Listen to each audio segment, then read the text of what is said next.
નમસ્કાર, આપ જોઈ રહ્યા છો નેશન પ્લસ ન્યૂઝ. હું છું હિરલ આપની સાથે. છોટાઉદેપુર સંસદીય ક્ષેત્રમાં વિકાસની ગતિ તેજ બની છે, જેનો શ્રેય આ વિસ્તારના સાંસદ જશુ રાઠવાના ફાળે જાય છે. તાજેતરમાં તેમણે વડાપ્રધાન નરેન્દ્ર મોદી તથા કેન્દ્રીય માર્ગ પરિવહન મંત્રી નીતિન ગડકરી સાથે મુલાકાત કરી હતી. દિલ્હીના રાજકીય ગલિયારાઓમાં છોટાઉદેપુરના વિકાસની ગુંજ સંભળાઈ રહી છે. સાંસદ જશુ રાઠવાએ વડાપ્રધાન નરેન્દ્ર મોદીને મળીને તેમના સંસદીય વિસ્તારમાં થઈ રહેલા ઐતિહાસિક વિકાસ કાર્યો બદલ કૃતજ્ઞતા વ્યક્ત કરી હતી.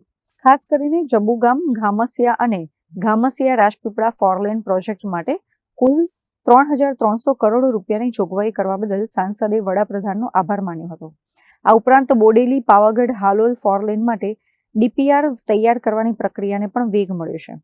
વડાપ્રધાન બાદ સાંસદ જશુભાઈએ કેન્દ્રીય માર્ગ પરિવહન મંત્રી નીતિન ગડકરી સાથે પણ રૂબરૂ મુલાકાત કરી હતી, જેમાં તેમણે નેશનલ હાઈવે 56ના બાકી રહેલા માર્ગનું અપગ્રેડેશન કરવા અને મેડિયા તથા ઓરસંગ નદી પરના નવા પુલ બનાવવા માટે સચોટ રજૂઆત કરી હતી.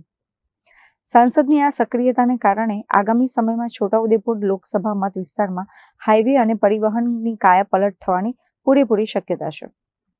Rehan Patel, Nation Plus News, Chhota Udepur. સમાચારોનો સતત અપડેટ મેળવવા માટે અમારી નેશન પ્લસ ન્યૂઝની યુટ્યુબ ચેનલને સબસ્ક્રાઇબ કરો, બેલ આઇકન દબાવો અને જોડાયેલા રહો ફેસબુક, ઇન્સ્ટાગ્રામ અને ટ્વિટર પર.